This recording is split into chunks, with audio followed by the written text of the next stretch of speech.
국어 과목, 전 과목의 바탕. 국어를 잘해야 수학도 잘한다라는 말이 있습니다. 국어는 모든 학습의 토대가 되는 중요한 과목입니다. 학교에서 배우는 학습은 말하기, 읽기, 듣기, 쓰기 등의 형태로 국어를 통해 이루어지고 있습니다. 중, 고등학교의 시험 문제, 수능은 모두 글로 제시되지요. 수행평가는 보고서 쓰기, 논술문 쓰기, 발표 토론 등으로 모든 과목에서 국어 능력이 활용되고 있어요. 학습의 성패가 국어 능력에 있다고 해도 과언이 아닙니다. 우리가 모국어로 쓰는 언어이기 때문에 쉬울 것 같으면서도 가장 어려운 게 국어이지요. 어른이 되어 사회에서도 보고서 작성, 발표 능력이 탁월하면 유리한 점이 많습니다. 국어 능력은 학교에서 배우는 국어 시간의 학습 활동을 바탕으로 생활과 학습에 필요한 기본적인 능력을 키우는 것입니다. 하지만 국어는 학교 교육과정 외에 가정에서의 독서가 필수입니다. 국어는 국어뿐 아니라 모든 과목에 있어서 기초가 되는 활동이지요. 초등학교에서 가장 힘줘야 할 부분은 독서 정도로 매우 중요합니다. 국어의 최종 목표는 수능 국어 영역에서 익숙하지 않은 지문을 빠르게 독해하고 핵심을 파악하며 문제를 정확하게 푸는 것입니다. 수능은 교과서에 있는 지문이 활용되기도 하지만 교과서 밖의 철학, 법, 과학기술 등 전문 분야의 지문이 출제되는 게 특징입니다. 환율의 오버슈팅, 콰인의 총체주의, 민사소송의 판결, 움직이는 물체의 종단 속도 등 실제 출제되었던 수능 주제를 들으면 어떤 느낌이 드시나요? 머리가 매우 찌끈거립니다. 아이들은 1500자 정도 되는 이 지문을 2분 안에 읽고 글쓴이의 의도를 꿰뚫어야 합니다. 문법이야 외워서 푸는 문제라지만 어렵고도 긴 지문을 읽어내는 힘은 고등학교 때 단시간에 만들어내긴 어렵습니다. 주어진 지문을 빠른 시간에 독해 내용 구조와 추론화해야 합니다. 하루아침에 만들어질 수가 없죠. 초등학교 때부터 꾸준한 독서와 국어 공부 습관이 이루어진 필요한 이유입니다. 수능 얘기를 하니 벌써부터 독해 문제집을 훈련해야겠다는 생각을 하지 않았으면 합니다. 초등은 문제 푸는 요령을 배우는 시기가 아니거든요. 지금 책을 읽고 사고력을 확장해야 하는 시기입니다. 다른 사람의 말을 경청하고 예의 바르게 말하고 읽은 내용을 간략하게 써보고 글쓰기에 자신감을 갖는 게 바로 초등 3학년의 국어 공부의 목적입니다. 기본은 여기서는 이제 교과서라고 얘기하고 계신데요. 초등 국어 교과서의 단원명을 한번 들어보시면 감이 오실 것 같아요. 책을 읽고 생각을 나누어요. 재미가 톡톡톡, 문단의 짜임, 알맞은 높임 표현, 내 마음을 편지에 담아 중요한 내용을 적어요. 책을 읽고 생각을 나누어요. 작품을 보고 느낌을 나누어요. 중심 생각을 찾아요. 자신의 경험을 글로 써요. 감동을 나타내요. 저는 여기서 자신의 경험을 글로 써요. 이 부분을 되게 활용하면 좋겠다라는 생각이 들었습니다. 책을 읽고 생각을 나누어요. 생각과 느낌을 나누어요. 내용을 간추려요. 내용을 살려 말해요. 일에 대한 의견, 내가 만든 이야기. 책을 읽고 생각을 나누어요. 이어질 장면을 생각해요. 마음을 전한 글을 써요. 바르고 공손하게 이야기 속 세상. 저는 여기에서 내용을 간추려요라는 부분이 마음에 와닿았습니다. 제가 이 국어 파트를 읽으면서 딱 읽고 책을 덮고선 바로 요약을 했거든요. 책을 한 번도 안 보고 제가 읽은 부분을 바로 요약했는데 요약한 내용이 어느 정도 좀 적힌 걸 봤거든요. 그건 제 머릿속에 담겼다는 뜻이기 때문에 이런 공부법이 되게 좋지 않을까라는 생각이 들었습니다. 아이한테도 활용하면 좋을 것 같습니다.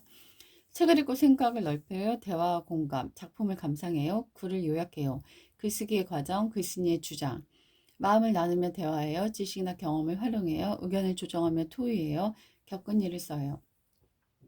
저는 이제 글쓴이의 주장이 와닿았습니다. 네, 최근에 어떤 책에 대해서 제 어떤 생각을 올렸더니 그거에 반박하는 글이 쓰여가지고 제 근거를 바탕으로 해서 또 반박하는 글을 제가 얼마 전에 쓴 적이 있었거든요. 그래서 자신의 주장, 의견을 조정하며 토의하는 이런 것들이 되게 유익하다. 그리고 내가 몰랐던 다른 분야를 알려주는 면이 그 사람이 있었다. 그래서 또 다른 것을 배우게 되었다라는 장점이 있었습니다. 책을 읽고 생각을 넓혀요. 비유하는 표현, 이야기를 간추려요. 짱입 있게 구성해요. 주장과 근거를 판단해요. 속담을 활용해요. 작품 속 인물과 나, 관용 표현 활용해요. 타당한 근거로 글을 써요. 효과적으로 말해요. 저는 여기서 이제 속담을 활용해요. 관용 표현을 활용해요. 이 부분이 되게 와닿았습니다. 저도 아마추어로 글을 쓰고 있지만 한 번도 속담을 갖다 쓴 적은 없었던 것 같아요. 제 기억에. 근데 속담을 쓰면은 또 되게 많은 생각의 그런 꼬리들이 이어질 수 있을 것 같아서 되게 좋은 글쓰기 방법인 것 같습니다. 역시 교과서는 전문가들이 만드셔서 그런지 유익한 점이 많이 있는 것 같습니다. 그리고 이제 여기서 교과서를 열심히 파악하고, 그리고 이제 부족한 것은 교과서를 하나 더 마련해서 집에서도 다시 한번 복습해서 물 쓸 틈 없이 공략하라라고 팁을 주고 계셨습니다. 그리고 독해력 키우기에 대한 이야기였는데요. 독해력은 글을 읽고 이해하는 능력입니다. 글을 읽을 때 문자만 읽는 것이 아닌 중심 내용을 파악할 수 있어야 합니다.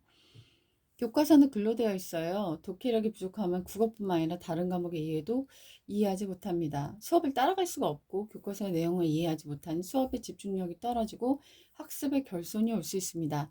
반면에 독해력이 뛰어난 아이들은 선생님의 설명을 척척 알아듣고 수업에 주도적으로 참여합니다. 탄탄한 독해력은 단기간에 형성되지 않습니다. 독해력은 어릴 때 형성된 독서 습관이 고등까지 꾸준히 이어질 때 길러집니다. 독서를 생활화할 수 있도록 이야기를 해야 한다는 그런 내용들이 담겨져 있었고요. 그리고 독서는 평생 가져가야 할 독서 습관이라는 점. 그리고 읽은 책에 관한 문제를 풀고 독해력을 확인하려 하지 말고 차라리 독해 문제집으로 독해 실력을 확인하라고 하고 있습니다. 그리고 글쓰기 실력을 키우기 위해서는요, 친숙한 소재를 가지고 자신감 있게 쓰도록 하라. 이렇게 이야기했고요. 되게 인상적이었던 건 뭐냐면, A4지로 꽉 채워서 쓰게 하지 마라. 형식은 중요하지 않다. 자유롭게 쓰게 하라. 그래서 아이에게 5줄 쓰게 했다면 10줄. 이런 식으로 해서 점점 그 자신감을 주고, 두려움을 겪어서 글쓰기를 포기하지 않게 하라는 것이 팁이었고요. 빨간 펜을 들어서 고쳐주는 것들, 지적은 절대 하지 마라. 이런 이야기들을 하고 계셨습니다. 그리고 이제 중2 한국사 지필고사 시험 중에 가보개혁이 갖는 역사적 의의를 쓰시오라는 질문이 있었는데 반 아이들 중에 여럿이 의의라는 뜻이 몰라서 정답을 못 골랐다는 말을 했습니다. 인터넷 신조어는 빠삭하게 알고 있으면서도 기본적 어휘조차 모르는 아이들이 늘고 있습니다. 어휘력이 부족하면 시험 문제를 제대로 이해하지 못하고 문제를 풀 수가 없습니다. 어디 그뿐이겠습니까? 글쓰기 실력, 독해, 능력에도 영향을 줍니다. 그래서 이제 국어사전을 활용하라라고 얘기하시면서 이제 국어에 관련된 사전을 이렇게 여러 가지 추천해 주셨는데요. 보리 국어사전, 동화 연세 초등 국어사전, 그리고 인터넷 사전도 좋다라고 말씀하셨고요. 부모가 의도적으로 다양한 어휘를 사용해서 아이로 하여금 여러 가지 어휘에 대한 관심과 향상을 한번 이끌어내라.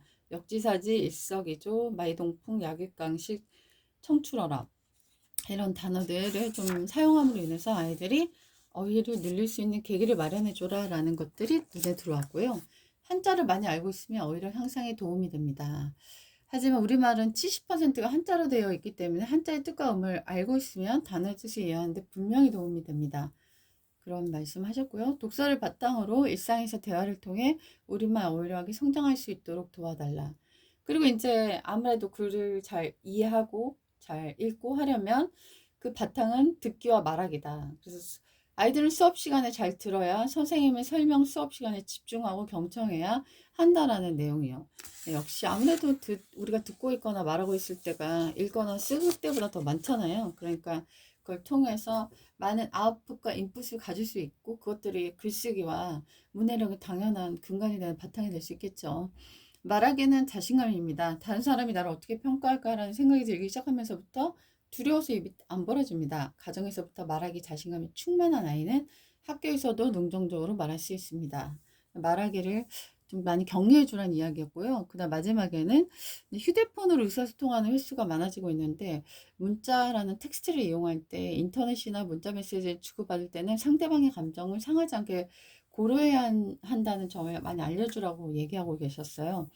지금 특히 초등 고학년만 돼도 SNS나 문자로 고통받는 아이들이 많습니다. 말과 다른 문자는 기록으로 남기 때문에 여러 가지 문제가 될 수가 있잖아요. 그래서 학교 폭력의 온상이 되기도 하기 때문에 이제 막 문자를 주고받는 아이들에게는 언어 예절, 문자 예절을 가르쳐 주도록 당부하셨습니다. 책 내용이 너무 좋고 특별히 문해력 요즘 화두잖아요. 이 부분에 대해서 정말 많이 배울 수 있는 좋은 내용이었다고 생각해서 여러분에게 소개해 보았습니다. 오늘도 좋은 하루 되세요.